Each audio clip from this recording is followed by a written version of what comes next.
అందరూ లేచి నిలబడవలసిందిగా కోరుతున్నాం. సమితి దక్ష, సమితి ఆహ్రమ.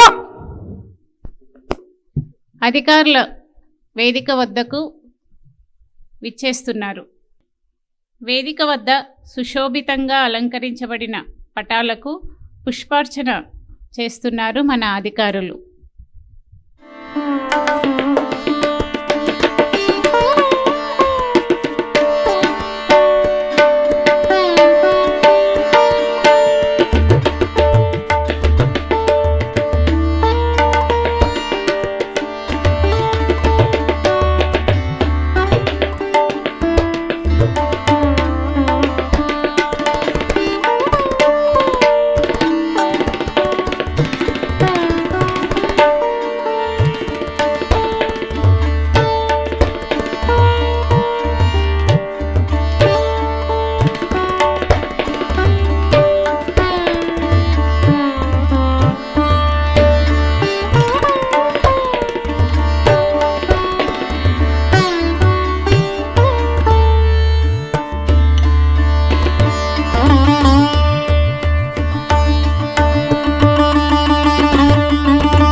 समिति दक्ष, स्वागत प्रणाम 1 2 3.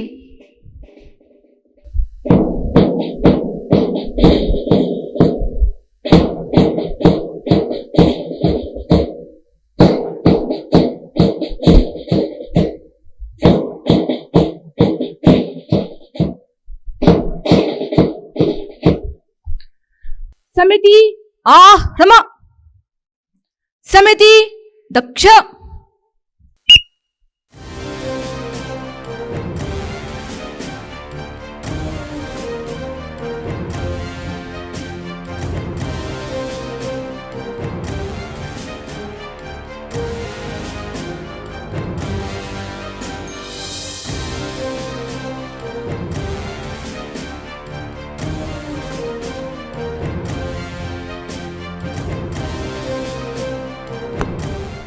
ध्वज प्रणाम 1 2 3.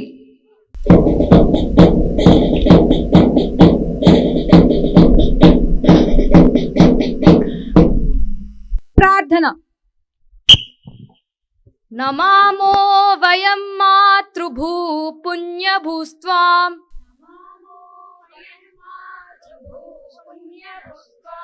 त्वया वर्धिता संस्कृतास्त्वत्सुताः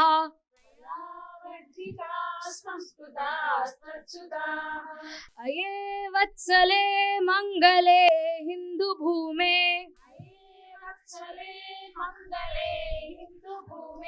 स्वयं जीवितान्यर्पयामस्त्वयि.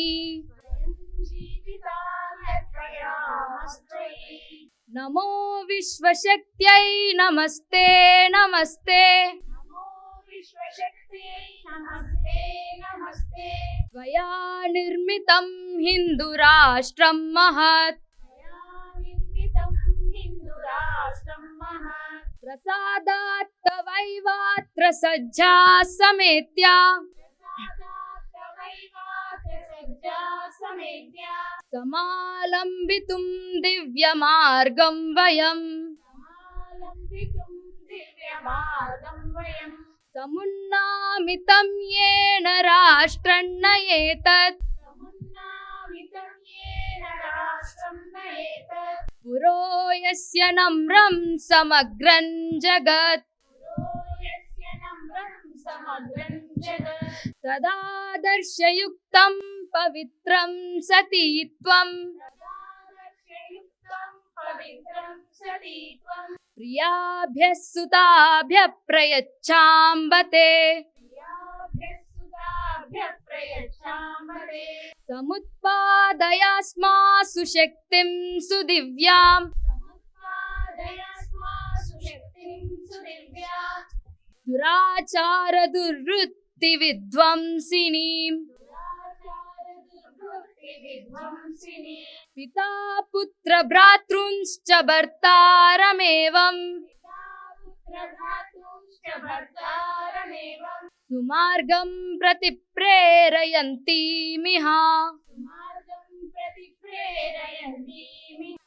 सुशीला सुधीरा समर्था समेताः स्वधर्मे स्वमार्गे परं श्रद्धया वयं भावि तेजस्विराष्ट्रस्य धन्याः जनन्यो भवेमेति देह्याशिषम् भारत माता की जय। भारत माता ध्वज प्रणाम। 1 2 3 समिति ఆహ్రమ। దయచేసి అతిథులందరూ తమ తమ స్థానాల్లో కూర్చోవలసిందిగా కోరుతున్నాము. ఇప్పుడు శిక్షార్థులతో శారీరక అంశాల ప్రదర్శన ఉంటుంది. శిక్షార్థులు ఈ 15 రోజులలో తాము నేర్చుకున్న వివిధ రకాల అంశాలని మన ముందు ప్రదర్శించడానికి వస్తున్నారు. ముందుగా మానవందన.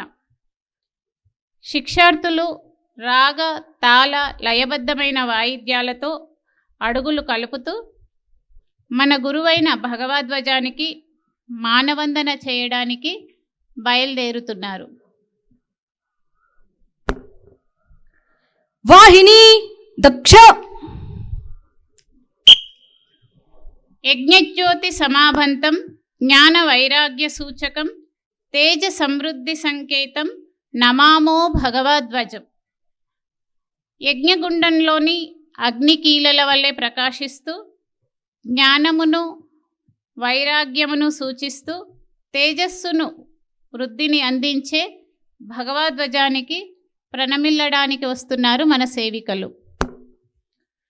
వాహిని మానవందన के लिए चलो।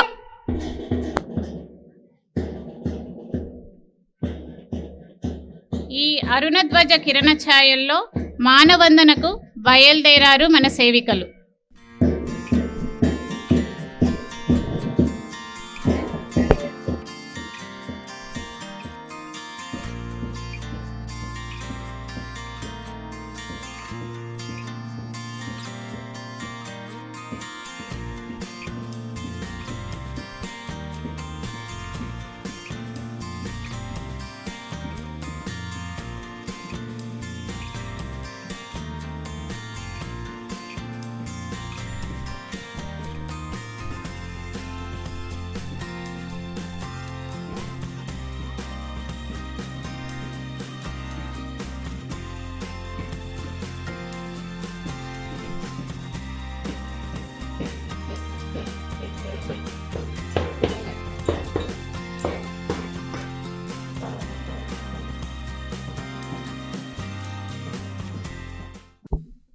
తర్వాత అంశము యోగ్చాప్. నియమితంగా తాళబద్ధంగా అడుగులో అడుగు కలుపుతూ సేవికలు చేసే శారీరక ప్రదర్శనయే యోగ్చాప్. మానసిక ఉల్లాసం పెంపొందించడానికి క్రమబద్ధంగా చేయి విన్యాసమే యోగ్చాప్. క్రమశిక్షణతో ఉల్లాసంగా ఉత్సాహంగా సాగే కార్యక్రమంలో భాగంగా ప్రదర్శన ఇవ్వడానికి వస్తున్నారు మన సేవికలు.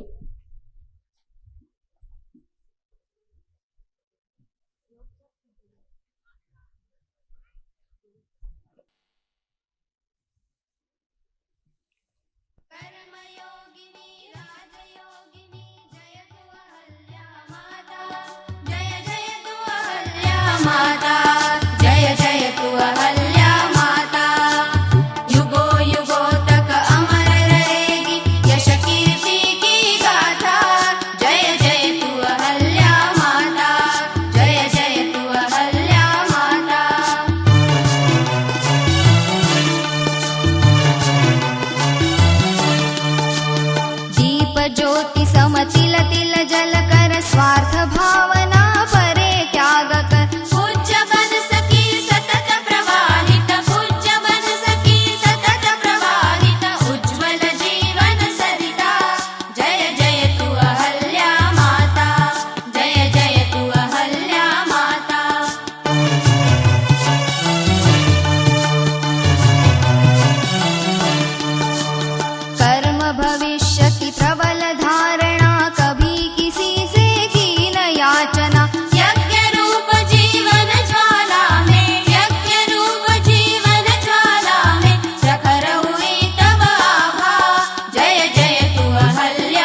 का सह दुख कर्तव्यो से हुई न परमुख नीलकंठ समगरल पान कर नीलकंठ समगरल पान कर क्षण क्षण जीवन बीता जय जय तू अहल्या माता जय जय तू अहल्या माता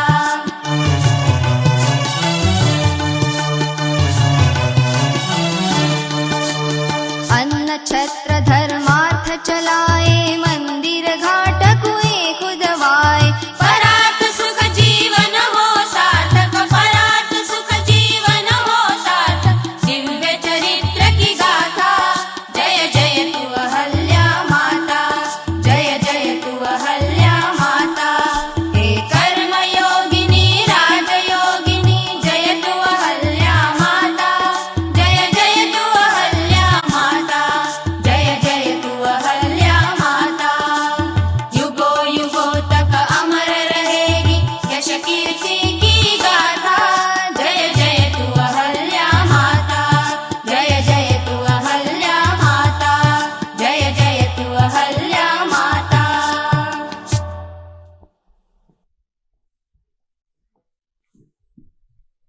దండ దుష్ట శిక్షణ శిష్టరక్షణ అంటూ శ్రీకృష్ణుడు భగవద్గీతలో బోధించాడు. అసుర ప్రవృత్తులను జయించడానికి శస్త్రం అవసరం. అందులో భాగంగా సేవికలలో ధైర్య సాహసాలను పెంపొందించడానికి దండ అభ్యాసం చేయబడింది.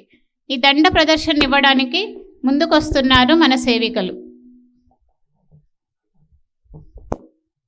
रम दंडगन दक्ष क्रमिका सिद्ध 1 2 3 स्वागत प्रणाम 1 2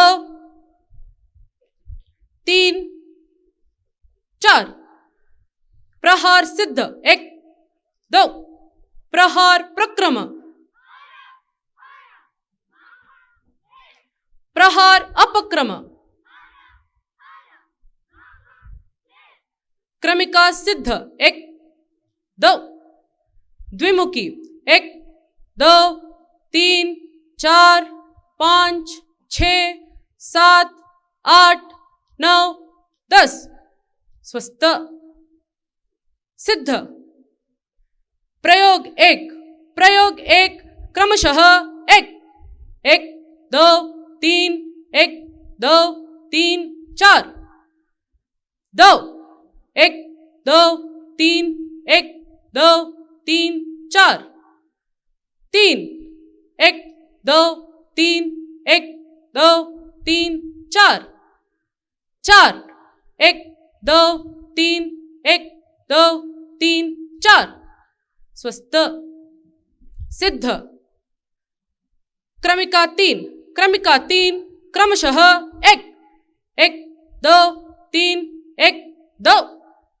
2 1 2 1 2 3 1 2 1 2 स्वस्थ सिद्ध प्रयोग 2 क्रमशः 1 1 2 3 तूर्य वृत्त 1 2 3 4 2 1 2 3 तूर्य वृत्त 1 2 3 4 3 1 2 3 1 2 1 2 3 4 4 1 2 3 तूर्य वृत्त 1 2 3 4 भुजदंड क्रमशः 1 2 3 अर्ध वृत्त प्रचल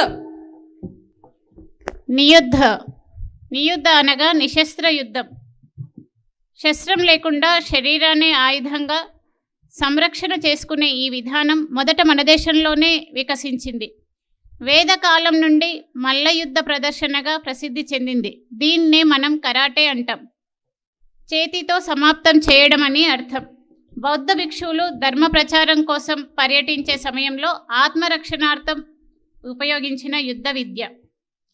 సంప్రేరణార్థాః సంకల్పః త్వరాచ సహజక్రియ వజ్రగాత చమత్కారో నియుద్ధే షట్కియామతః.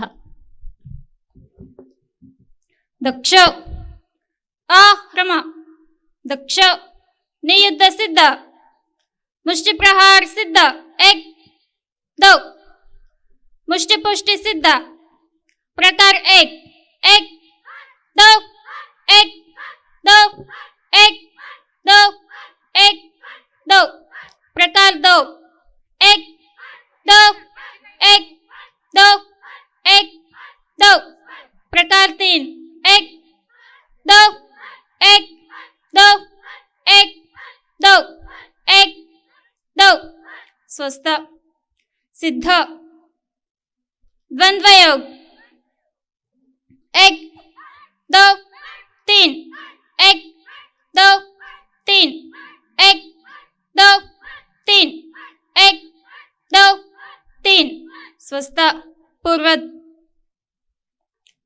प्रयोग 3 1 2 1 2 1 2 1 2 नियुद्ध सिद्ध मुष्टि प्रहार सिद्ध 1 2 भूमि वंदन 2 3 4 5 6 7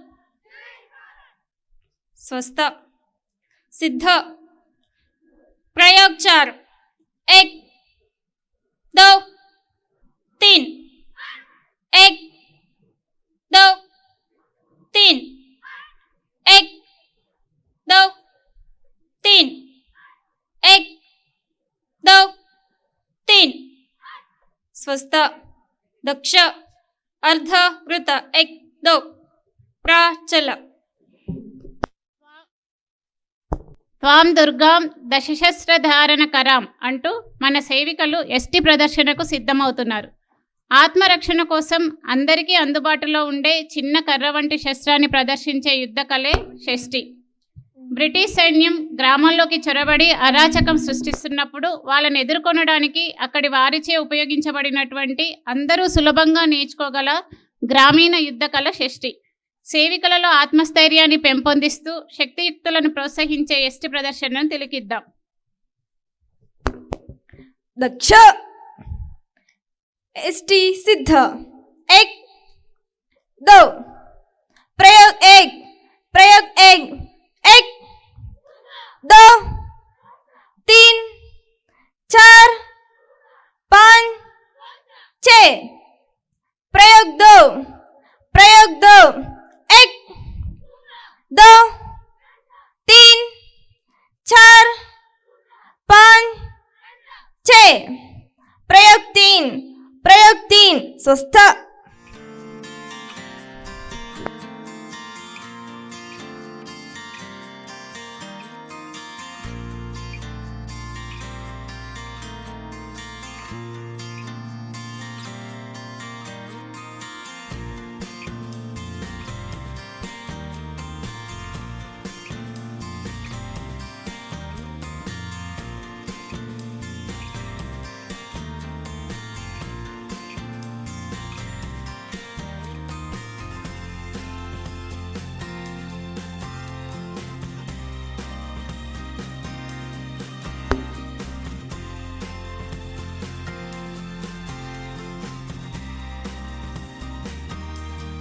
क्रमशः 2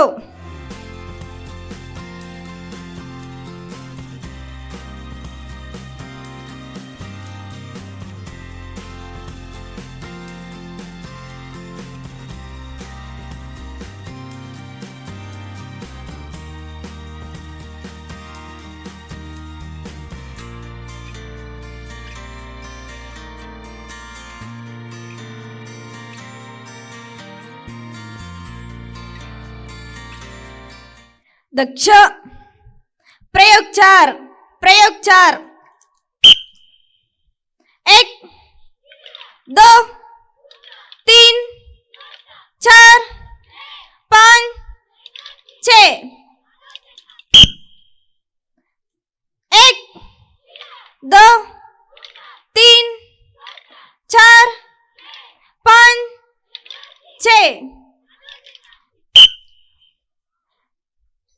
पूर्ववत एष्टी कोश 1 2 अर्ध वृत्त प्रचल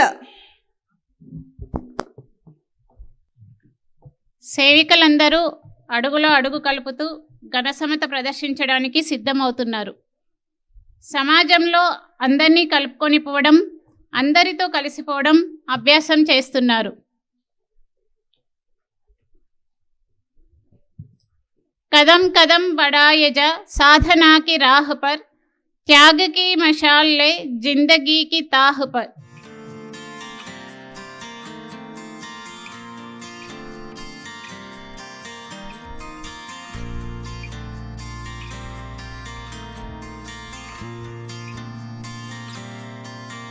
కలిసి నడువ కార్యసిద్ధి అంతరీక్షణము శుద్ధి. ఆత్మదీపో భవ ఆత్మదీపో భవ.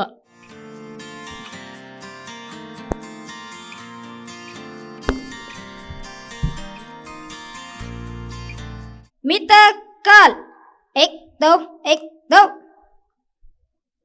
प्रचल 1 2 1 2 अर्ध वृत्त रित 1 2 3 4 अर्ध वृत्त रित 1 2 3 4 मित काल 1 2 1 2 वामा दक्षिण वृत्त रित 2 1 2 1 2 प्रचल 1 2 1 2 मित काल 1 2 1 2 वामा दक्षिण वृत्त रित 2 1 2 1 2 प्रचल 1 2 1 2 मित काल 1 2 1 2 अर्ध वृत्त रित 1 2 1 2 प्रचल 1 2 1 2 मित काल 1 2 1 2 वामा दक्षिण वृत्त रित 2 1 2 1 2 प्रचल 1 2 1 2 मित काल 1 2 1 2 वामा दक्षिण वृत्त रित 2 1 2 1 2 वामा दक्षिण वृत्त रित 1 2 1 2 प्रचल 1 2 1 2 मित काल 1 2 1 2 वामा दक्षिण वृत्त रित 2 1 2 1 2 प्रचल 1 2 1 2 मित काल 1 2 1 2 अर्ध वृत्त रित 1 2 3 4 प्रचल 1 2 1 2 मित काल 1 2 1 2 वामा दक्षिण वृत्त रित 1 2 1 2 प्रचल 1 2 1 2 मित काल 1 2 1 2 वामा दक्षिण वृत्त रित 2 1 2 1 2 अर्ध वृत्त रित 1 2 3 4 प्रचल 1 2 1 2 मित काल 1 2 1 2 अर्ध वृत्त रित 1 2 1 2 प्रचल 1 2 1 2 मित काल 1 2 1 2 अर्ध वृत्त रित 1 2 3 4 घनस्थव 1 2 अर्ध वृत्त प्रचल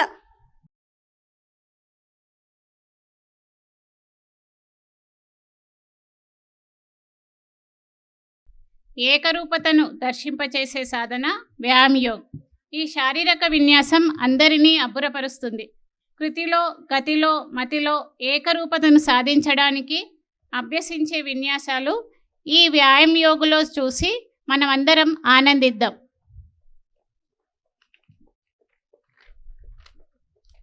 సంగచద్వం సంవదద్వం సంవో మనాంసి జానతాం దేవాభాగే యథా పూర్వే సంజా నానా ఉపాసతే అని ఏకతా మంత్రంతో చెప్పినట్టు సాధన చేస్తున్నారు సేవికలు. యోగ కర్మసు కౌశలం. మనం చేసే పనులలో కుశలత, నైపుణ్యం సాధించడానికి దోహదపడేదే వ్యాయామ్ యోగ్. శరీరం, మనసు సంతులనం సాధించడానికి ఈ వ్యాయామ్ యోగ్ ఉపయోగపడుతుంది. सावधान दक्ष द्विहस्तांतर पूर्ववत दक्षिण वृत 1 2 द्विहस्तांतर पूर्ववत वाम वृत 1 2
ఇప్పుడు శిక్షార్థులు గొంతులు కలిపి ఒకే స్వరంగా సాంఘిక గీతను ఆలపిస్తారు.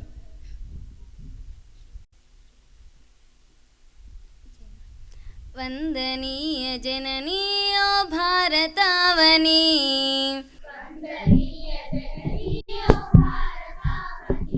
महिमान्वित धरणी सौभाग्य जीवनी वंदनीय जननीय भारतावनी महिमान्वित धरणी सौभाग्य जीवनी వేల వత్సరాల చరిత ఉన్న తల్లి నీవు భారరాయణాది ఋషుల భారతివైనావు వేద జ్ఞాన వారదై సాధనాల సారదై వేద జ్ఞాన వారదై సాధనాల సారదై పరిశోధన ఫలములన్నీ జగతికిచ్చినావు వందనీయ జననీయో భారతావని మహిమాన్విత తరణి సౌభాగ్య జీవని పరమనితను తల్లిగా భావించాలను పద్ధతి ప్రతి జీవిలో పరమాత్ముని కాంచుటలో సద్గతి చూపించిన రీతి బోధించిన నీతి చూపించిన రీతి బోధించిన నీతి ఎన్ని యుగాలైన గాని మారదు ఈ సంస్కృతి వందనీయ జననీయో భారతావని మహిమాన్విత ధరణి సౌభాగ్య జీవని పావులను పూజించి పాలోసిన దేశం సుఖశాంతుల గిరిధామం సద్గుణాల సంద్రం సత్యం నీ వదనం సహనం ఆభరణం సత్యం నీ వదనం సహనం ఆభరణం హైందవ జీవన సారం ధర్మమే ఆధారం వందనీయ జననీయో భారతావని మహిమాన్విత ధరణి సౌభాగ్య జీవని సౌభాగ్య జీవని సౌభాగ్య జీవని దక్ష ఉపవిశ. ఇప్పుడు వేదిక పరిచయం ఉంటుంది స్వరూపక్క. ఈనాటి సార్వజనికోత్సవంలో వేదికపై ఆసీనులైన పెద్దలను పరిచయం చేస్తాను. మధ్యలో కూర్చున్నవారు డాక్టర్ భారతి కులకర్ణి గారు. వీరు ఫిజిషియన్, సైంటిస్ట్, పీడియాట్రిక్స్ మరియు పబ్లిక్ హెల్త్లో స్పెషలైజేషన్ చేశారు. ఆస్ట్రేలియాలోని క్వీన్స్లాండ్ యూనివర్సిటీ ఆఫ్ టెక్నాలజీ నుండి డాక్టోరల్ డిగ్రీ పొందారు. వీరికి న్యూట్రిషన్ రీసెర్చ్ సైంటిస్టుగా 20 సంవత్సరాలకు పైగా అనుభవం ఉంది. ప్రస్తుతం వీరు ICMR NIN డైరెక్టర్గా బాధ్యతలు నిర్వహిస్తున్నారు. అలాగే ఈనాటి కార్యక్రమానికి అధ్యక్షులుగా వ్యవహరిస్తున్నారు.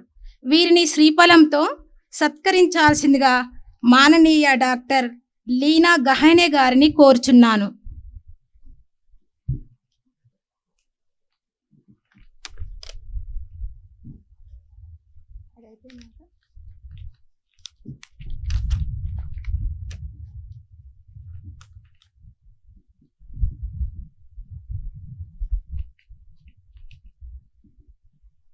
వేదికపై కుడివైపు నుండి 2వ స్థానంలో ఉన్నవారు మాననీయ డాక్టర్ లీనా గోవింద్ గహానే గారు. వీరు నాగపూర్లోని Anjuman college of engineering and టెక్నాలజీలో గత 23 సంవత్సరాలుగా ఫిజిక్స్ ప్రొఫెసర్గా పనిచేస్తున్నారు. గతంలో NACలో డిప్యూటీ అడ్వైజర్గాను మరియు వివిధ బాధ్యతల్లో సేవలందించారు. ఇప్పటి వరకు వీరు నేషనల్ టెక్నికల్ సోషల్ ఇష్యూస్పై సుమారుగా 950 పైగా లెక్చర్స్ ఇవ్వడం జరిగింది. మరాఠీ, హిందీ, ఇంగ్లీష్ భాషల్లో 1000కి పైగా వీరి ఆర్టికల్స్ వివిధ పత్రికల్లో ప్రచురించబడినవి. గతంలో రాజ్యసభ హిందీ సమితికి వైస్ చైర్మన్గా వ్యవహరించారు. వీరు చిన్న వయసు నుండి సేవిక. ప్రవీణ్ ప్రశిక్షిత్ పూర్వం నాగపూర్ మహానగర్ తరుణి ప్రముఖగాను, నాగపూర్ విభాగ సహకార్యవాహకగాను, విదర్భ ప్రాంత సహబౌద్ధిక ప్రముఖగాను, అలాగే పశ్చిమ క్షేత్ర బౌద్ధిక ప్రముఖగాను, ప్రచార విభాగ కేంద్ర టోలీ సభ్యులుగా వివిధ బాధ్యతలు నిర్వహించి ప్రస్తుతం అఖిల భారతీయ సహబౌద్ధిక ప్రముఖ బాధ్యతలు నిర్వహిస్తున్నారు. ఈనాటి కార్యక్రమానికి మనకు ముఖ్య వక్తగా విచ్చేస్తారు. అలాగే వేదికకు ఎడమవైపు 2వ స్థానంలో ఉన్నవారు మాననీయ డాక్టర్ మాగంటి అరుణ గారు. హనుమకొండ వాస్తవ్యులు. 40 సంవత్సరాలుగా సమితి కార్యంలో ఉన్నారు. వృత్తిరీత్యా వైద్యులు. నిట్లో వైద్యాధికారిగా పనిచేసి పదవీ విరమణ పొందారు. గతంలో ఉమ్మడి ఆంధ్రప్రదేశ్ ప్రాంత కార్యవాహికగా బాధ్యత నిర్వహించారు. ప్రస్తుతం తెలంగాణ ప్రాంత సంచాలికగా బాధ్యత నిర్వహిస్తున్నారు. అలాగే వేదికకు కుడివైపు 1వ స్థానంలో ఉన్నవారు మాననీయ పాలగుమ్మి భాస్కర్ లక్ష్మి గారు. చిన్నప్పటి నుండి సంఘ వాతావరణంలో పెరిగారు. ప్రవీణ్ ప్రశిక్షిత్ ముఖ్య శిక్షక నుండి వివిధ స్థాయిల్లో బాధ్యత నిర్వహిస్తూ ప్రస్తుతం తెలంగాణ ప్రాంత సహ కార్యవాహిక బాధ్యత నిర్వహిస్తున్నారు. అలాగే మల్కాజ్గిరిలో ఉన్న అపరాజిత సేవా సమితి వర్కింగ్ ప్రెసిడెంట్గా బాధ్యతలో ఉన్నారు. అలాగే వృత్తిరీత్యా గీతం జూనియర్ కళాశాలలో బయాలజీ అధ్యాపకురాలు, కాంపిటేట్ పరీక్ష అయిన నీట్ శిక్షణను నిర్వహిస్తున్నారు. ఈ 15 రోజుల ప్రవేశ శిక్ష వర్గకు వర్గాధికారిగా వ్యవహరిస్తున్నారు. అలాగే మనకు వేదికకు ఎడమవైపు మొదటి స్థానంలో ఉన్నవారు గురు భాగవతుల రేణుక గారు, డబుల్ MA MED వీరి విద్యార్హతలు, స్థానిక Birla open minds counselling psychologist, RYM wellness centre MD వీరికి 11 సంవత్సరాలుగా సమితి పరిచయం ఉంది.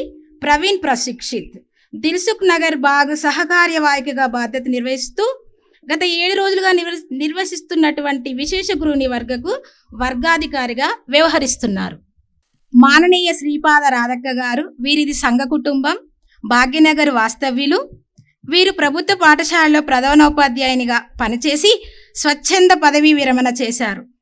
వీరు రాష్ట్ర సేవికా సమితిలో నగర, జిల్లా స్థాయిలలో బాధ్యతలు నిర్వహించారు. అలాగే పూర్వం తెలంగాణ ప్రాంత బౌద్ధిక ప్రముఖిగా బాధ్యత నిర్వహించారు. ప్రస్తుతం తెలంగాణ ప్రాంత కార్యవాహికగా సమితి కార్యాన్ని ముందుకు తీసుకెళ్తున్నారు.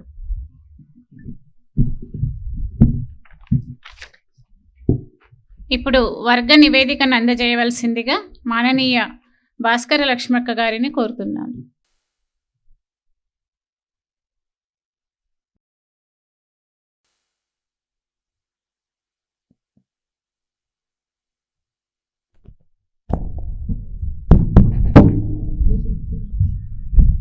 శ్రీ విశ్వావసునామ సంవత్సరం 2025 ప్రవేశ్ శిక్షావర్గ మే 3వ తేదీ నుండి 18వ తేదీ వరకు, విశేష గృహిణీ వర్గ మే 10వ తేదీ నుండి 18వ తేదీ వరకు వైదేహీ కౌశలం నాదర్గుల్లో నిర్వహించబడుతున్నది.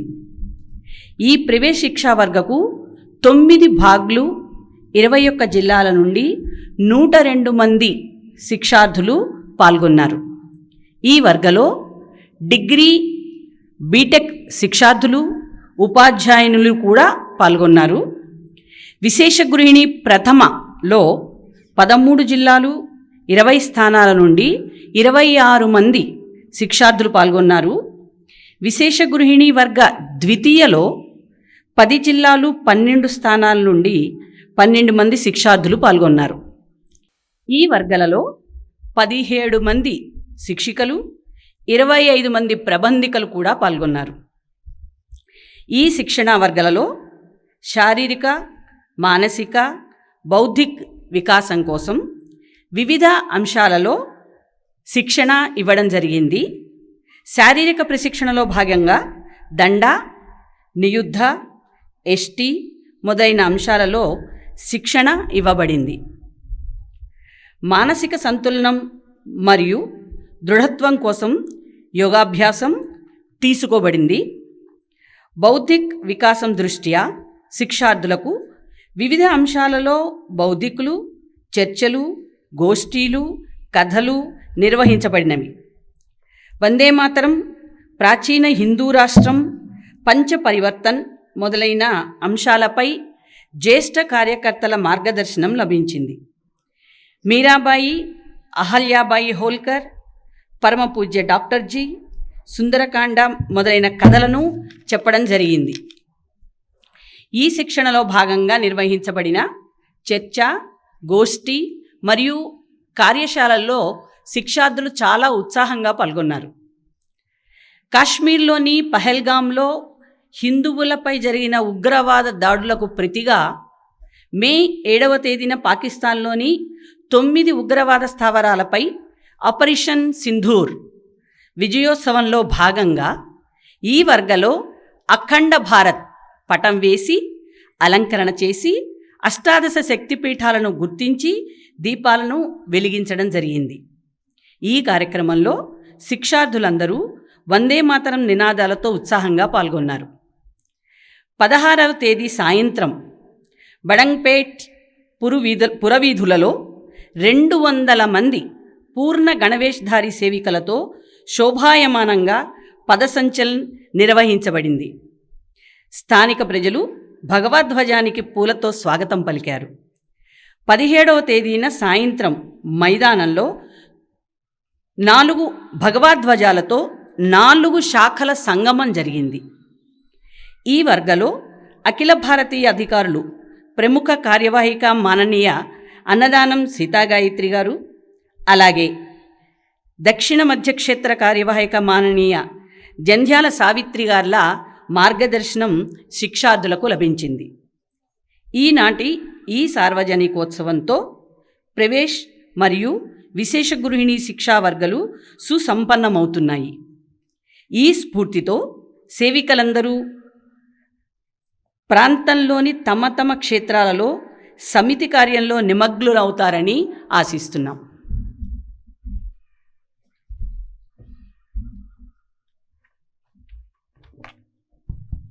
ఇప్పుడు అధ్యక్ష భాషణం చేయవలసిందిగా డాక్టర్ భారతి కులకర్ణి గారిని కోరుతున్నాము.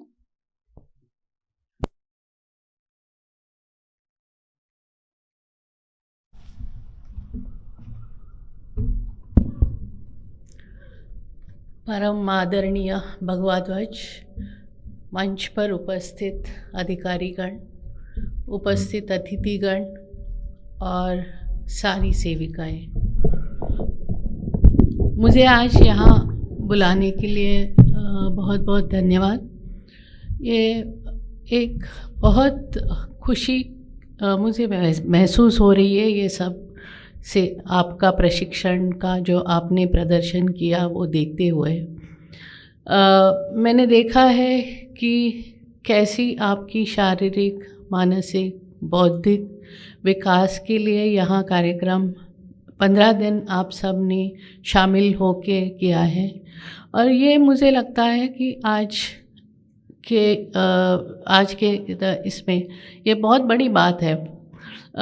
भारत अभी अमृत काल में है और हमारा ये तय दृढ़ निश्चय है, हमारे आदरणीय प्रधानमंत्री जी ने हमें ये कहा है कि हम सब 2047 में हमारा देश एक विकसित भारत देश देखना चाहते हैं। और ये विकसित भारत देश के लिए हमारा सबका योगदान बहुत ज़रूरी है। और हम वो योगदान तभी कर पाएंगे जब हम तन से, मन से सुदृढ़ हो, सक्षम हो। और आज मैं नेशनल इंस्टीट्यूट ऑफ न्यूट्रिशन में काम करती हूँ और महिला और बालकों का पोषण और सेहत ये हमारा हमेशा अभ्यास का विषय रहा है। और ये बहुत बड़ी चिंता सबको है कि हमारे देश में पोषण का स्तर ठीक नहीं है। हमारे यहाँ बहुत ज़्यादा मात्रा में लोगों में मोटापा बढ़ रहा है क्योंकि शारीरिक श्रम लोग कम कर रहे हैं। हमारे सेहत के लिए, हमारे खाद्य के लिए हम पूरी तरह से ध्यान नहीं दे रहे हैं। हम ज़्यादातर मोबाइल, सोशल मीडिया पे व्यस्त हो रहे हैं और हमारा ध्यान कम हो रहा है। जब मैं स्कूल में जाती थी तो ज़्यादातर सभी बच्चे कुछ न कुछ फिज़िकल एक्टिविटी करते थे, अभी वो देखना बहुत मुश्किल हो गया है। ऐसे सिचुएशन में अभी काफ़ी चिंता की बात है कि बच्चों में ये सब कैसे मिले। अभी मैं देख रही हूँ कि युवाओं में, तरुण बच्चों में मानसिक स्वास्थ्य की बीमारी भी काफ़ी तेज़ी से फैल रही है क्योंकि हमारा आपस में लगाव कम है। हम कनेक्टेड है इंटरनेट के माध्यम से, सोशल मीडिया के माध्यम से, लेकिन जो सोशल कनेक्शंस है, जो स्ट्रॉन्ग सोशल कनेक्शंस है वो कम होते जा रहे। इसी हालत में तो मुझे लगता है आज की परिस्थिति में ये उपक्रम बहुत महत्वपूर्ण है क्योंकि यहाँ आपको एक holistic development, physical, mental, spiritual और बहुत स्ट्रॉन्ग कनेक्शंस आपके बनते हैं। आप जब 15 दिन एक साथ रहते हैं, एक साथ ये सब कार्यक्रमों में भाग लेते हैं तो एक बहुत अच्छी तरह से आपके बॉन्ड्स बन जाते हैं। और ये बहुत महत्वपूर्ण बात है जो अभी समझ में शायद आप लोगों को नहीं आएगी, लेकिन ये एक सुदृढ़ सक्षम आयु के लिए बहुत ही महत्वपूर्ण है। तो आप सब लोगों ने ये किया और मुझे पूरा विश्वास है कि यहाँ जो संस्कार आपको मिले हैं वो आपको एक सही दिशा में आप जो भी फील्ड में काम कर रहे हो, हमारा 100%, 200% उस काम में हमारा लगाव रहना चाहिए, तभी हम भारत माता की सेवा कर पाएंगे। मुझे यहाँ बुलाने के लिए बहुत बहुत धन्यवाद। जय हिंद। ఇప్పుడు వందన సమర్పణ చేయవలసిందిగా గురు భాగవతుల రేణుక గారిని కోరుతున్నాము.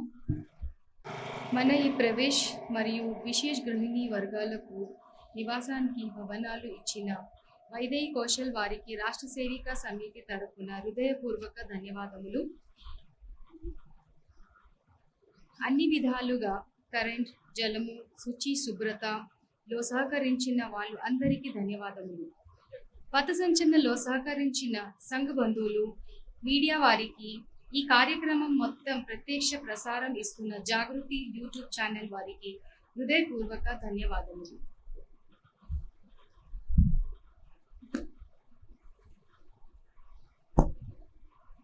కొన్ని సూచనలు ఉన్నాయి, అందరూ గమనించగలరు. ఈ కార్యక్రమ స్థలంలో కుడివైపున జాతీయ సాహిత్యం అందుబాటులో ఉంది. అందరూ చూసి కొనుక్కోవాల్సిందిగా కోరుచున్నాము.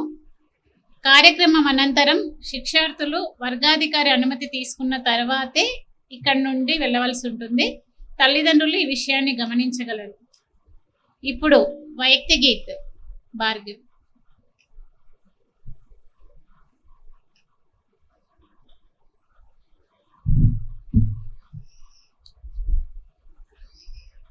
मातृ मंदिर के अखंडित ज्योति समनिशा दिन जले, साधना करती चले, साधना करती चले,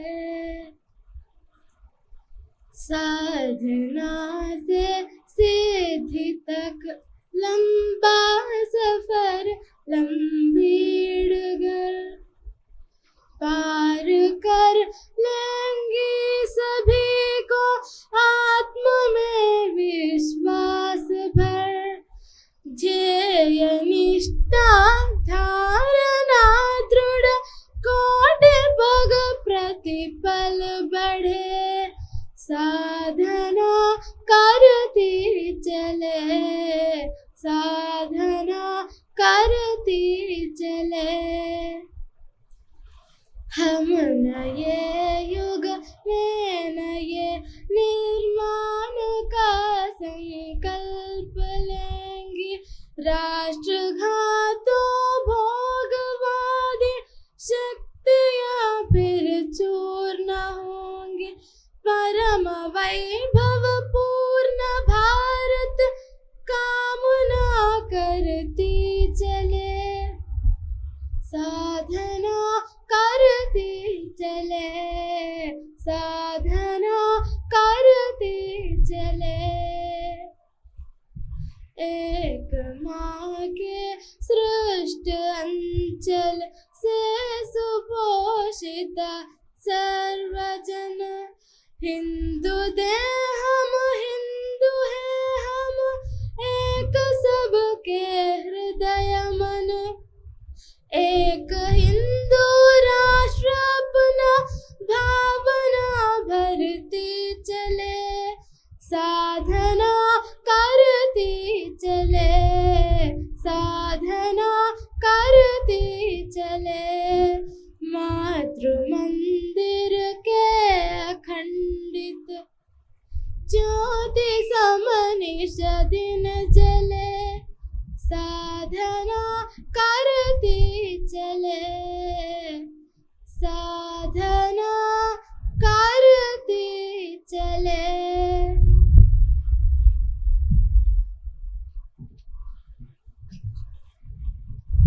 అక్కడక్కడ ఆ ప్రాంగణంలో నిల్చున్న వాళ్ళు ఖాళీగా ఉన్న కుర్చీలలో కూర్చోవలసిందిగా కోరుతున్నాము. ఇప్పుడు మాననీయ లీనా గోవింద్ గహనే గారిని మాట్లాడవలసిందిగా కోరుతున్నాము.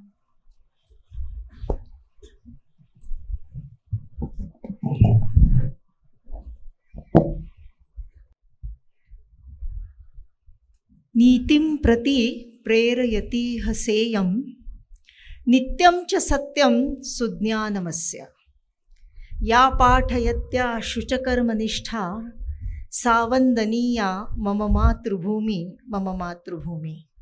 वंदे भारत मातरम। अपने तेलंगाना प्रांत के प्रवेश शिक्षा वर्ग के समापन कार्यक्रम में व्यासपीठ पर उपस्थित आज के कार्यक्रम की अध्यक्षा डॉक्टर भारती कुलकर्णी जी, अपने प्रांत की संचालिका अरुणाक्का जी, अपने प्रवेश शिक्षा वर्ग की माननीय अधिकारी सर्वाधिकारी भास्कर लक्ष्मी अक्का जी और विशेष गृहिणी वर्ग की अधिकारी रेणुका अक्का जी, यहाँ उपस्थित तेलंगाना प्रांत के सभी अधिकारीगण, आत्मीय भगिनी एवं उपस्थित भ्रातृवृंद, सबको नमस्कार। अभी हमने प्रात्यक्षिक देखा। यह साधना कोई आज की बात नहीं है, तो बीते 90 वर्षों से राष्ट्र सेविका समिति, जो विश्व में हिंदू महिलाओं का सबसे बड़ा संगठन है, वो करती चली आ रही है। इस प्रशिक्षण से अनेक सेविकाएं आत्मविश्वास से परिपूर्ण होती है और समाज का एक सुदृढ़ नेतृत्व वो करती है। संपूर्ण भारतवर्ष में हजारों सेविकाएं इस तरह का प्रशिक्षण पाती है। जब नई नई शाखा से जुड़ती है, समिति कार्य से जुड़ती है, तो वो प्रारंभिक वर्ग में अपना प्रशिक्षण पाती है। प्रारंभिक वर्ग में समिति कार्य क्या है, शाखा क्या है, गीत के माध्यम से राष्ट्रभक्ति का भाव किस तरह से जागृत होता है, इसका थोड़ा सा परिचय सेविकाओं को होता है। उसके बाद वाकई में, यानी हम ये कह सकते हैं, प्रमुखता से कार्य करने के लिए वो प्रविष्ट होती है, उसे हम प्रवेश शिक्षा वर्ग कहते हैं। वो 15 दिन का होता है और जैसे हमें अभी वृत्त में बताया, शारीरिक, मानसिक, बौद्धिक और आध्यात्मिक, इस दृष्टि से सेविकाओं का विकास होना चाहिए। इसलिए 2-3 तरह के कार्यक्रम यहाँ पूर्ण प्रशिक्षण वर्ग में लिए जाते हैं। एक होता है मैदान का कार्यक्रम। तो आज प्रात्यक्षिक के माध्यम से हमें पता चला कि किस तरह से बहनों का प्रशिक्षण लिया जाता है, उनका अभ्यास लिया जाता है। उसके बाद बौद्धिक सत्र होते हैं, चर्चाएं होती है, कार्यशालाएं होती हैं। इसके माध्यम से उनका बौद्धिक संस्करण, या हम ये कह सकते हैं बौद्धिक क्षमताओं का विकास, बौद्धिक कार्यक्रमों के अंतर्गत होता है। समाज में आज क्या चल रहा है और मुझे मेरे धर्म, संस्कृति और यहाँ का सारा जो कल्चर है, इसके बारे में जानकारी होने हेतु रात्रों कार्यक्रम के माध्यम से उनको अवगत किया जाता है। फिर उसके बाद का आगे का वर्ग होता है प्रबोध वर्ग, यानी प्रकर्षता से जिनको कार्य का बोध हुआ है और एक कार्यकर्ता के रूप में वो कार्य करने के लिए सिद्ध होने जा रहे हैं, उसे हम प्रबोध कहते हैं। और तृतीय वर्ष यानी प्रवीण शिक्षित, ऐसे हम उसे बोलते हैं। यानी संपूर्ण जो भी अभ्यासक्रम समिति ने तय किया है, उसको पूर्ण करते हुए अभी संगठन का दायित्व लेने योग्य सेविकाओं को बनाना, और जिसे हम कहते हैं ना कि सजग नागरिक बनाना, तो प्रवीण शिक्षित ऐसी सेविकाएं होती हैं। संपूर्ण भारतवर्ष में हजारों सेविकाएं हर वर्ष ये जो प्रशिक्षण वर्ग है वो पूर्ण करती है और भारतवर्ष में लगभग 5000 शाखाएं अपने संपूर्ण भारतवर्ष में है। कुछ मिलन कार्यक्रम है, कुछ सेवा कार्यक्रम है, तो ऐसे कहीं ना कहीं कुछ न कुछ कार्यक्रम जो है वो चलते रहते हैं। आज का समय जो है वो कैसा है, तो देश रक्षा परम पुण्यम, देश रक्षा परम व्रतम, देश रक्षा परो यागः, देश सेवा रतो भवेत। आज की परिस्थिति, अभी दीदी ने अपने अहवाल में हमें बताया कि आज देश हमसे देशभक्ति का आचरण मांगता है। तो आज का हमारा सबसे बड़ा व्रत क्या है? तो हमारा बड़ा व्रत है देश रक्षा परम पुण्यम, देश रक्षा परम व्रतम। इस देश रक्षा के भाव से सिद्ध होने के लिए हम समिति के शाखाओं में आते हैं। समिति की 1 घंटे की शाखा में हम अपने आप को समाज से जोड़ते हैं। तो शाखा या राष्ट्र सेविका समिति का काम यह समाज के अंदर चलने वाला सामाजिक काम है। इसका भान, इसकी योग्यताएं इस काम से हमें मिलती है और हम एक जिसे बोलते हैं जागरूक नागरिक के रूप में समाज का कार्य करने के लिए सिद्ध होते जाते हैं। हम संपर्क करते हैं, अनेक लोगों को अपने कार्य के बारे में बताते हैं, उनके कार्य के बारे में जानकारी भी हासिल करते हैं और कुल मिलाकर संगठन कार्य का समाज के साथ एक ताना बाना निर्माण होता है। हाँ, एक पक्की बीण जिसे हम कह सकते हैं वो निर्माण होती है। इसके कारण समाज की सज्जन शक्ति जागृत होने में एक प्रमुख भूमिका समिति की शाखाओं के माध्यम से हम करते हैं। आज देश की परिस्थिति, जैसे मैंने भी पहले कहा कि समाज देश ये चाहता है कि हम जागरूकता के साथ सिद्ध हो जाएं। जो भी शत्रु का आक्रमण हम पर हो रहा है उस आक्रमण को प्रत्युत्तर देने के लिए हम सज्ज हो जाए। हम सबको मालूम है कि पिछले माह 22 अप्रैल को पहलगाम में हमारे नागरिकों पर एक आतंकी हमला हुआ और इस आतंकी हमले में लगभग 26 लोगों की जो है वो जान चली गई और संपूर्ण भारत जो है वो व्याकुल हो उठा। इसके प्रत्युत्तर में भारत के सभी नागरिकों ने भारत सरकार के साथ खड़े होकर के और अपने सैन्य का जो है वो मनोबल बढ़ाया और हम सबको मालूम है कि ऑपरेशन सिंदूर के तहत हमने कई ऐसे आतंकी ठिकानों को ध्वस्त कर दिया। सैनिक शक्ति जो है वो तभी पूरे मनोबल के साथ लड़ सकती है जब संपूर्ण देश उनके साथ खड़ा होता है। हम सब ने मीडिया में इंटरव्यूज देखे होंगे। जिन परिवारों पर ये सारी आपत्ति आई उन परिवारों में बड़ा धैर्य दिखाते हुए और समाज को जागृत भी किया और सैन्य का जो है वो मनोबल भी बढ़ाया।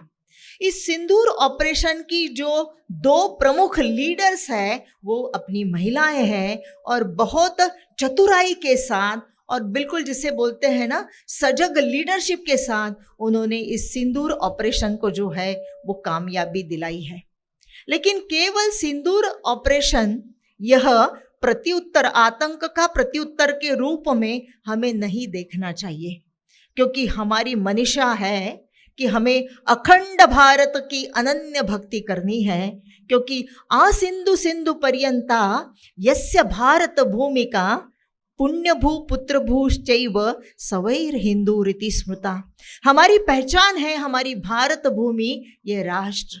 हमारे मन में ये विचार आ सकता है कि ये भारत क्या है, क्या ये भूमि का एक टुकड़ा मात्र है? तो नहीं, हमारी अपने देश के प्रति, अपने भारत माता के प्रति देखने की जो दिशा है, हमारा जो देखने का नजरिया है वो कैसा है? तो माता भूमि पुत्रोहम पृथिव्यः। ये मातृभूमि जो है ये हमें पालन पोषण करके बड़ा करती है, इसी से हमारी पहचान है। और लगभग हजारों वर्षों से इस भारत माँ की अर्चना के कारण इस भारतीय संस्कृति का उदय हुआ, जिस भारतीय संस्कृति ने संपूर्ण विश्व को वसुधैव कुटुंबकम का मंत्र दिया, वेद मंत्र दिए, और उसके कारण हम और ये जो सृष्टि है इसका जो आत्मीय संबंध है, इसका जो दृष्टिकोण है, ये भारत में विकसित हुआ। आज विश्व के अन्य देशों को अगर हम देखें तो हर देश लालायित है कि इस भूमि से ज्यादा ले, इस पृथ्वी का शोषण करे, परंतु भारत का विचार कैसा है? तो हम भारत क्योंकि हम अपनी मातृभूमि को माँ मानते हैं, तो जिस तरह से माता अपना पोषण करती है और बालक अपनी माँ का संरक्षण करता है, इस भूमिका में भारतीय हमेशा रहते हैं। इसलिए संपूर्ण विश्व आज किसे जानने के लिए प्रेरित है, तो उन्हें ऐसा लगता है कि हम हिंदू संस्कृति को जानें, हिंदू जीवन पद्धति को, जीवन मूल्य को हम आत्मसात करें, और इसीलिए सब लोग हमारी ओर देखते हैं। लेकिन आज हमारे समाज की अन्य समस्याएं भी बढ़ती जा रही है। अभी भारती अक्का ने हमसे कहा कि आज स्वास्थ्य ये बड़ी समस्या देश के सम्मुख है, क्योंकि एक समय में भारत की विद्वत्ता, भारत का ज्ञान, इसकी भूरी भूरी प्रशंसा करने वाले विदेशों में या अन्य देशों के लोग आज हमारी और जो उसी भावना से देखते हैं, परंतु हमारे नागरिक आजकल कैसे होते जा रहे, बच्चे कैसे होते जा रहे, लगातार सोशल मीडिया पर अपना समय देते जा रहे हैं। हम सोशली कनेक्टेड है, लेकिन प्रत्यक्ष जो हमारा आत्मीय सामाजिक संबंध है, कहीं ना कहीं उसमें घट होती जा रही है, उसमें कमी आती जा रही है। ये अपने समाज की बहुत बड़ी चिंता है। तो ऐसे समय में शाखा के माध्यम से समाज का संपर्क करना, सामाजिक सौहार्द का भाव निर्माण करने के लिए जन जन में जाकर के जागृति करना और सभी सज्जन शक्ति को एकत्रित करके फिर से अपना सुदृढ़ स्वास्थ्य युक्त जीवन पाना, ये हमारा नैतिक कर्तव्य है। नागरिक कर्तव्य में और कई सारी बातें आती है। हम सबको मालूम है कि भारत ने 1000 वर्ष का संघर्ष का इतिहास देखा है। हमारे भारत पर अनेक आक्रमण हुए। इस आक्रमण की कारण मीमांसा अगर हम करें, इसको जानने की कोशिश करें, तो समझ में आता है कि भारत जातियों में बटा समाज होने के कारण जो विदेशी शक्तियां हैं वो हमें गुलाम बनाने में यशस्वी हुई। लेकिन आज हमें फिर से अपने संपूर्ण समाज को संगठित करना है, सामाजिक समरसता का भाव जगा करके हम सब भारतीय है, हम सब हिंदू है, हम सब इस भारत भूमि को अपने माता के रूप में मानते हैं, ऐसा भाव जन जन में निर्माण करना है। और दूसरी बात क्या करनी है, तो आज पर्यावरण एक बहुत बड़ी समस्या के रूप में उभर करके आ रही है। वो क्यों हो रहा है, तो हमारी जीवन शैली गड़बड़ा गई है। हम कुछ भी खाते हैं, रैपर्स हम जहाँ के वहाँ फेंक देते हैं। हम अनन्वित जो पेड़ है उनका नाश करते जा रहे हैं, काटते जा रहे हैं। जल जो है अकारण बहते जा रहा है। इसके कारण बहुत सारी समस्याओं का जो है हमारे सामने समस्याएं आते जा रही है। इन समस्याओं का समाधान अगर हमें ढूंढना है, तो मुझे ऐसा लगता है संयमित जीवन पद्धति को हमें आत्मसात करना पड़ेगा। एक व्यवस्थित अनुशासित जीवन पद्धति को हमारे अंदर लाना पड़ेगा, और इस काम में हमारे शाखा के जो संस्कार है वो बहुत महत्वपूर्ण हो जाते हैं। वो कैसे, तो हमें बताया जाता है कि एक पंक्ति में चप्पल लगाना, बिल्कुल पीठ सीधी करके बैठना, अपना जो भी कपड़ा है, अपने जो भी साहित्य है वो व्यवस्थित रखना। जहाँ भी हम खाते हैं तो जो भी रैपर्स है उसको हम डस्टबिन में फेंकना, अकारण पानी का उपयोग न करना, आदि आदि संस्कार जो है शाखा के माध्यम से हमें मिलते हैं, और फिर हम समाज में जाकर के उसका जागरण करते हैं। तो इसके कारण पर्यावरण संरक्षण के हम क्या है, एम्बेसडर है। ऐसे एम्बेसडर्स ज़्यादा से ज़्यादा बढ़े और इस समाज के साथ साथ इस पर्यावरण के संरक्षण के लिए भी हम कटिबद्ध हो, ऐसा संकल्प जो है हमें करना है। तीसरी बात है कि हम भारत एक बहुत बड़ी आर्थिक महाशक्ति के रूप में उभर कर आने वाले हैं। बराबर है ना, क्योंकि अपने भारत के प्रधानमंत्री जी ने कहा है कि कुछ ही समय में हम तीसरी पायदान पर, आर्थिक महाशक्ति के तीसरी पायदान पर पहुंचने वाले हैं। ये आर्थिक महासत्ता बनना ये तभी संभव होगा जब हम अपने जीवन में स्वदेशी का अंगीकार करेंगे। जो भी बातें मेक इन इंडिया की है, मेड इन इंडिया की है, उसे हम जब स्वीकारेंगे, अपने रोजमर्रा की जिंदगी में उनको स्थान देंगे, तो भारत के जो उद्योग है, भारत का जो व्यापार है, वो धीरे धीरे विकसित होने लगेगा और उसके कारण भारत का रुपया जो है विश्व स्तर पर उसकी कीमत जो है वो आगे आगे बढ़ती जाएगी, उसमें उछाल आते जाएगा। इसलिए स्वदेशी का अंगीकार करना, हर हाथ को काम मिलेगा। इसके कारण हमारे भारत की जो गरीबी है वो दूर होते होते हम आत्मनिर्भर भारत के लिए अग्रसर हो जाएंगे। जब ये सारी बातें चलते जाएगी तो जो हमारा स्वप्न हम देख रहे हैं कि भारत विश्व गुरु बनने जा रहा है, जैसे दीदी ने कहा यह अमृत काल है। इस अमृत काल में युवा शक्ति जितनी ज्यादा तरह से भारतीय समाज को आगे बढ़ाने के लिए प्रयासरत रहेगी, अपने जीवन मूल्यों के साथ आगे बढ़ते जाएगी, उतनी जल्दी भारत ये जो है वो विश्व गुरु बनेगा। तो इसलिए भारत का काम करने के लिए मुझे तैयार होना है। इस तैयारी को केवल मेरे तक सीमित रखना है क्या? तो नहीं, जनसंपर्क करते हुए अच्छे सज्जन शक्ति का जागरण करना ये भी हमारा नैतिक दायित्व है। भारत जितना बाहरी तौर पे हम देखते हैं कि भारत पर शत्रु आक्रमण कर सकता है, वैसे ही भारत के अंदर भी कई ऐसे समाज कंटक होते हैं जो भारतीय समाज को नुकसान पहुंचाने का प्रयास करते हैं। इसीलिए हमने देखा कि ऑपरेशन सिंदूर के पहले हमने मॉक ड्रिल करवाई, उसके कारण संपूर्ण समाज में एक जागरण जो है वो हो गया और समाज को समझ में आया केवल सैनिक का काम नहीं है इस देश की रक्षा का, तो हम सब नागरिकों का भी दायित्व है कि हम तैयार रहे। इस तैयारी के लिए सज्जन शक्ति का हमारे साथ जुड़ना, हमने उन तक पहुंचना और एक जिसे बोलते हैं आत्मविश्वास का वातावरण संपूर्ण समाज में निर्माण करना, ये हम सेविकाओं का दायित्व है। ये जब सिद्ध होगा, भारत जब पूरी तरह से सुरक्षित होगा, तब हम जो है एक विकसित राष्ट्र के रूप में देखे जाएंगे। ये दिन दूर नहीं है, क्योंकि माननीय प्रधानमंत्री ने कहा है कि सबका साथ जब रहेगा, सब लोग एक साथ विकास की दिशा में बढ़ेंगे, सबका आपस में विश्वास का वातावरण होगा। लेकिन इस विश्वास का वातावरण निर्माण करने के लिए हर किसी को प्रयास करना पड़ेगा।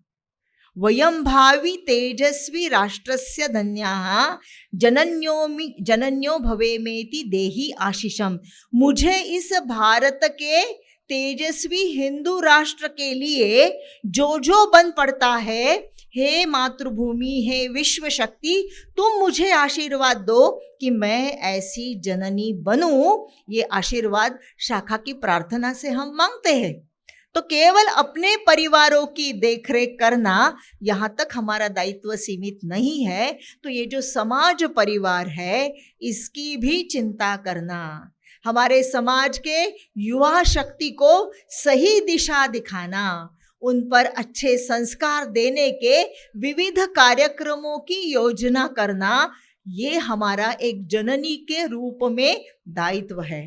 अपने प्रार्थना की पंक्तियां हैं, सुशीला, सुधीरा, समर्था और समेताहा।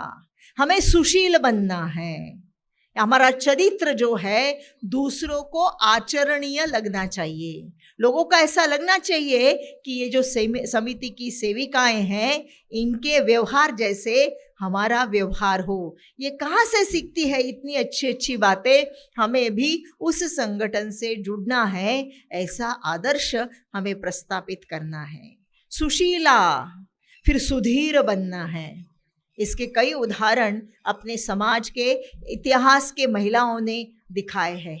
यह वर्ष जो है वो अहिल्याबाई होळकर जी का 300वां जन्म जयंती वर्ष है।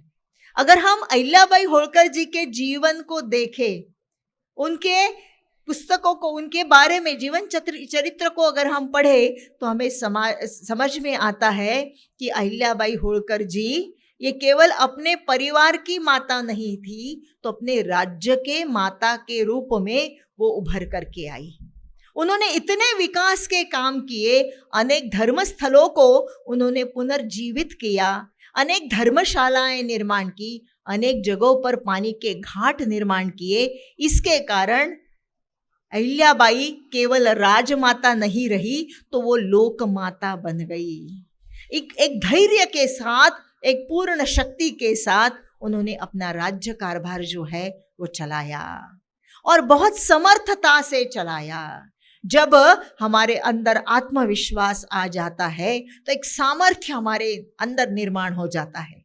आज हम देख सकते हैं कि हमारी जो 2 बहनें ऑपरेशन सिंदूर को आगे लेकर के जा रही है, कितनी समर्थता के साथ वो रोज रोज हमें अपडेट्स दे रही थी, कितने सुंदर रूप में पूरे युद्ध का संचालन उन्होंने किया। तो जब आत्मविश्वास बढ़ता है तो अपने अंदर एक सामर्थ्य निर्माण हो जाता है। मुझे ऐसा लगता है समिति की शाखाओं में ये जो शस्त्र विद्या सिखाई जाती है, ये दंड हो सकता है, यष्टि हो सकती है, नियुद्ध हो सकता है, तो इनके माध्यम से हमारे अंदर शक्ति निर्माण होती है, एक सामर्थ्य निर्माण हो सकती है। लेकिन अकेले सामर्थ्य का कोई उपयोग नहीं होता। संगठित सामर्थ्य जब निर्माण होता है, हम एक साथ आते हैं, किसी भी प्रश्न को एक साथ हम उत्तर देते हैं, तो उसको यशस्विता से हमें परिणाम मिलता है। आज भारत को फिर से एक बार संगठित रूप में आगे लेकर जाने के लिए हमें प्रयासरत होना है। तो उसके लिए क्या क्या करना पड़ेगा? अपने परिवार के सभी जनों को संस्कारित करना पड़ेगा, देश के लिए सजग करना पड़ेगा। हर परिवार से एक अग्निवीर निकले, इसका प्रयास करना पड़ेगा। तो ही हमारा भारत जो है वो पूर्ण रूप से सुरक्षित, पूर्ण रूप से समर्थ और विश्व गुरु पद पर आसीन अपनी भारत माता के दर्शन जो है वो हम कर पाएंगे। आज के समय में बहुत दृढ़ता के साथ, बहुत शक्ति के साथ और संपूर्ण समाज को संगठित करते हुए एक बहुत दृढ़ संकल्प के साथ हमें आगे बढ़ना होगा। संगठन के कार्य को आगे बढ़ाना होगा। शाखाओं की संख्या जैसे जैसे बढ़ती जाएगी, वैसे वैसे शक्ति का जो संचय है, समुच्चय जो है वो बढ़ता जाएगा। एक दीप से सहस्त्र दीप जगमगा उठे, ऐसे हम कहते हैं। ऐसे दीपों की स्वयं को जलाते हुए राष्ट्र कार्य को समर्पित ऐसे दीपों की संख्या हम बढ़ाते जाएंगे, और भारत जो है अपने पूर्ण वैभव के साथ, सौंदर्य के साथ, अपनी शक्ति के साथ फिर से खड़ा होगा। ऐसी प्रार्थना भारत माता के चरणों में करते हुए अपनी वाणी को विराम देती हूँ।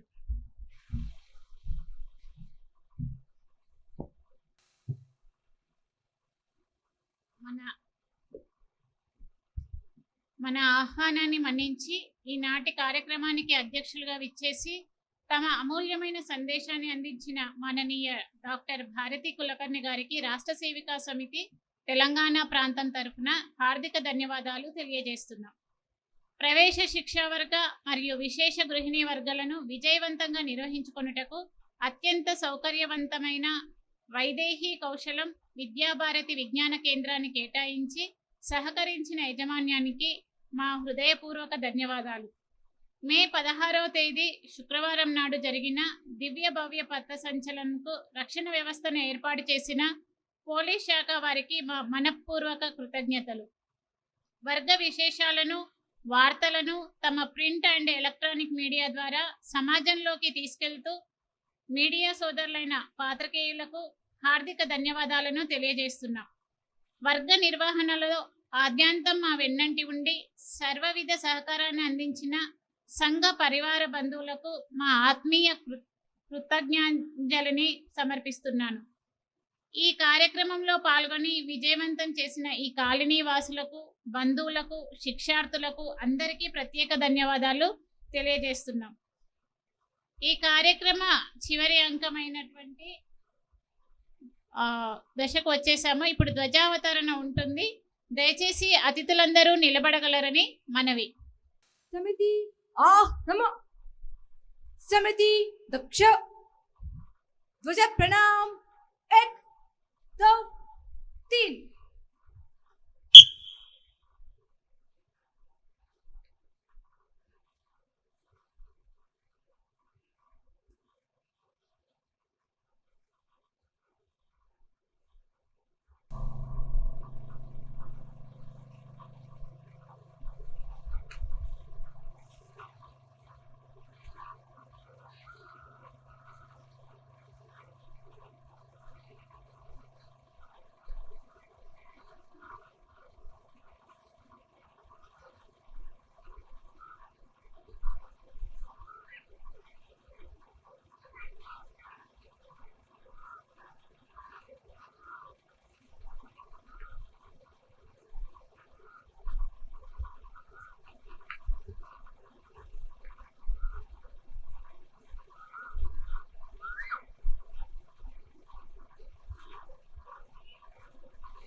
नमस्कार स्थिति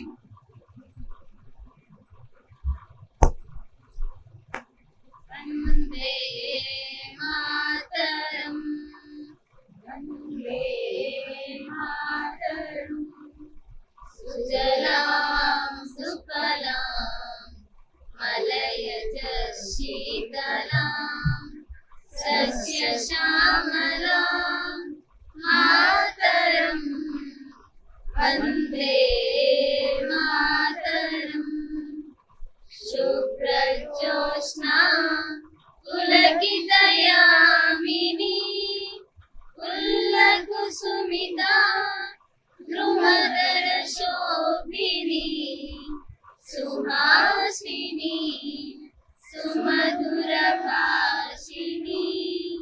सुखदां वरदां मातरम् वन्दे मातरम् कोटि कोटि कंठा कल कल निनाद कराले कोटि कोटि भुजई द्रुत कर करवाले अबलांकेनु मायतु भले बहुबलधारिणी नमामि तारिणी त्रिभुवनवारिणी मातरम् वन्दे मातरम् तुमि विद्या तुमि धर्मा तुमि हृदि तुमि मर्मा त्वं हि प्राणा शरीरे बाहुते तुमि मा शक्ति हृदये तुमि मा भक्ति तुम्हारे प्रतिमा गणि मंदिर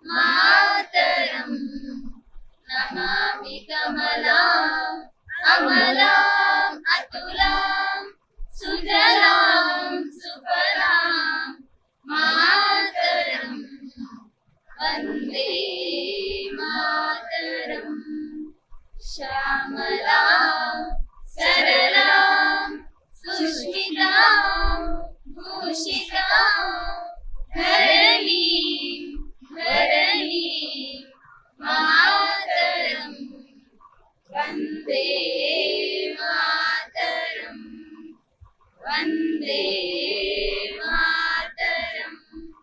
भारत माता की जय। समिति वी गिरो 1 2 3 पूर्ववत आत्मा